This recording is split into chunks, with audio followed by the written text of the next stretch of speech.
हिंदी के एक नए एपिसोड में आपका स्वागत है। इस वीडियो में हम पहले बात करने वाले हैं कि क्या वेस्टर्न मीडिया और खासकर अमेरिकन मीडिया की भारत विरोधी रिपोर्टिंग अब भारत और अमेरिका के रिश्तों में खटास डाल रही है, और कैसे जो एंटी इंडिया रिपोर्टिंग है बिना सबूतों के, ये लॉकहीड मार्टिन और बोइंग को भारी पड़ने वाली है। इस पर भी हम बात करेंगे। चलिए शुरू करते हैं आज का अपना ये वीडियो। दोस्तों, ऑपरेशन सिंदूर की शुरुआत में ही पाकिस्तान ने एक फेक प्रोपेगेंडा किया, जहां पर उन्होंने कहा कि भारत के 5 राफेल फाइटर्स मार गिराए गए हैं और भारत के कई एयर बेसेस तबाह किए गए हैं।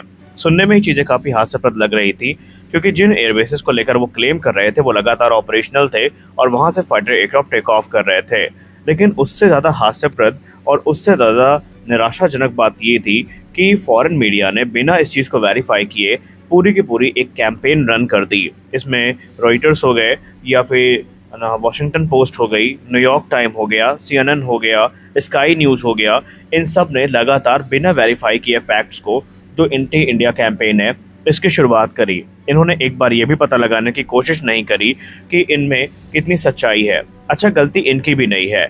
चाहे आप रॉयटर्स की बात करें, चाहे आप न्यूयॉर्क टाइम की बात करें, वॉशिंगटन पोस्ट की बात करें, अधिकतर आर्टिकल लिखने वाले जो वहां पर पत्रकार थे वो पाकिस्तानी ओरिजिन के ही थे। और ये बात अब खुलकर सामने आ चुकी है। और हाल ही में डिफेंस डिटेक्टिव में आलोक रंजन सर ने भी इस चीज़ की पुष्टि करी है कि अधिकतर आर्टिकल्स जो लिखे गए हैं ये उन्हीं की तरफ से लिखे गए हैं। तो अब अंदाजा लगा सकते हैं कि अगर पाकिस्तानी ओरिजिन का कोई मौलाना आर्टिकल लिख रहा होगा तो जाहिर सी बात है कि भारत के समर्थन में तो बिल्कुल भी नहीं होगा। लेकिन जब इनकी भद पिटनी शुरू हुई तो इन्होंने फैक्ट चेक करना खुद से ही शुरू किया। क्योंकि एक चीज़ आपने गौर करी होगी कि जितने भी प्रतिष्ठित मीडिया संस्थान हैं, चाहे CNN हो गया, स्काई न्यूज़ हो गया, इन सब ने अपनी क्रेडिबिलिटी को लूज़ किया है। क्योंकि जिस प्रकार से इन्होंने बिना फैक्ट की जांच किए लगातार व्यूज़ पाने के चक्कर में, TRP के चक्कर में आर्टिकल्स लिखने शुरू किए, वो अब इन पे बैकफायर कर रहा है और इनकी जो इमेज है वो बुरी तरीके से प्रभावित हुई है। लेकिन अब ये चीज़ें यहीं पर रुकने वाली नहीं है। भारत ने पहले सब कुछ देखा और अब रक्षा मंत्रालय के सूत्रों के हवाले से जो चीज़ें सामने आ रही हैं उसमें यह पता चला है कि रक्षा मंत्रालय भारत का अमेरिका के इस रवैये से बिल्कुल भी खुश नहीं है। और डोनाल्ड ट्रंप भी जो उल्टा सीधा बयान इस समय दे रहे हैं, इससे भी भारत और अमेरिका के जो आपसी रिश्ते हैं इन पर फर्क देखने को मिल रहा है। कुछ रिपोर्ट तो ये भी इंगित करती हैं कि रक्षा मंत्रालय जो पहले अमेरिका के संभावित F-35 की अप्रोच को कंसीडर कर रही थी, उन्होंने सिरे से अब इस चीज़ को ठंडे बस्ते में डाल दिया है।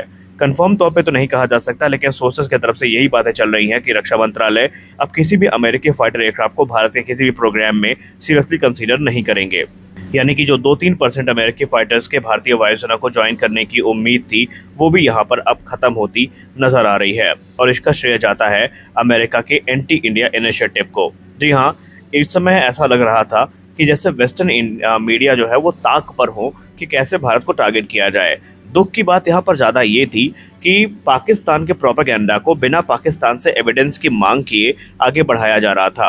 वो बात अलग है कि स्काई न्यूज़ और कुछ अलग अलग न्यूज़ पोर्टल्स है जहाँ पर पहले पाकिस्तान का जो रक्षा मंत्री है उसके बयान दिए गए और उनसे एविडेंस मांगा गया, और इन्होंने सैटेलाइट इमेजरी तो दी नहीं, इन्होंने कोई पुख्ता सबूत नहीं दिया। इन्होंने जो दी वो एक 10 रुपए की PPT थी जो पाकिस्तान के ही लाहौर के किसी साइबर कैफे से बनाई गई थी।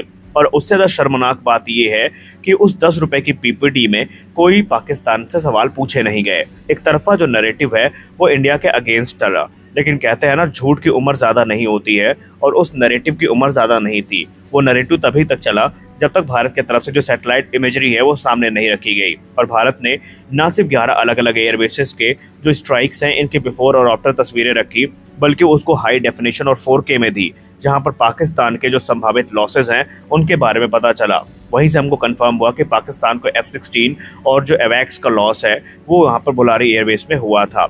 और उसके बाद से जो वेस्टर्न मीडिया है उसने अपने सुर बदलने शुरू किए जब उनको यह पता चल गया कि अब यहाँ पर नैरेटिव हमारा नहीं चलेगा। और न्यूयॉर्क टाइम, जो कि एक प्रो पाकिस्तानी मीडिया आउटलेट है जो कि अमेरिका से ऑपरेट होता है, उसको भी अपने सुर पाकिस्तान के अगेंस्ट बदलने पड़ गए।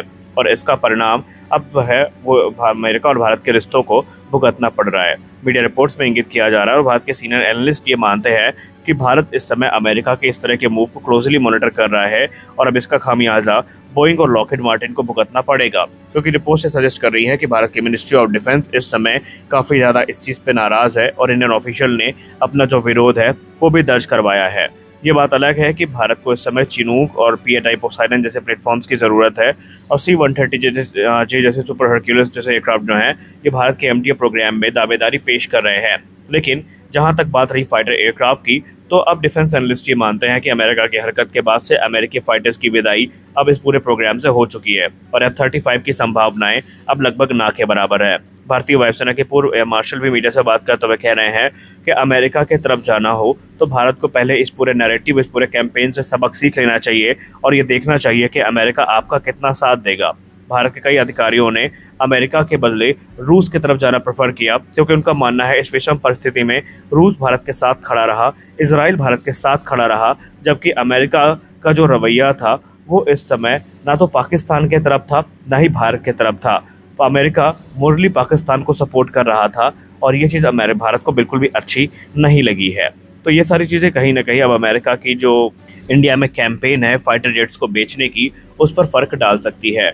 वहीं इसके उलट रूस के भी अभी हाल ही में उपराष्ट्रपति ने बयान देते हुए कहा कि भारत को अब ये चीज़ समझ में आ चुकी है कि किसके साथ मित्रता भारत के लिए हितकर है। रूस और भारत जो है ये एक लॉन्ग स्टैंडिंग पार्टनर रहे हैं। रूस ने 1971 के युद्ध में भी भारत का समर्थन किया था, कारगिल में भी भारत का समर्थन किया था, और एक बार फिर से इस विषम परिस्थिति में रूस भारत के साथ खड़ा है। तो यहाँ पर क्लियर है कि अमेरिका ने कहीं ना कहीं अपने ही मार्केट पर जो ताला है वो लगवाने का काम किया है।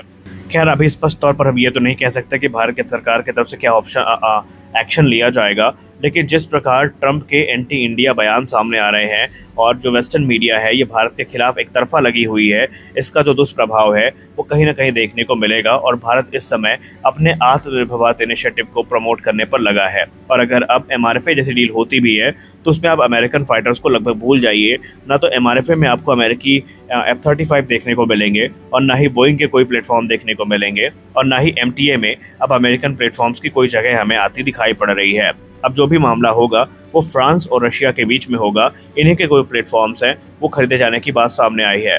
सबसे बड़ी चौंकाने वाली बात तो ये है कि मिनिस्टर ऑफ डिफेंस के सोर्सेस ने ये भी कंफर्म किया है कि जो स्ट्राइकर, जिसको लेकर ये माना जा रहा था कि भारत और अमेरिका के बीच डील फाइनल हो सकती है, उसको भी ठंडे बस्ते में डालने के जो निर्देश है वो दिए गए हैं।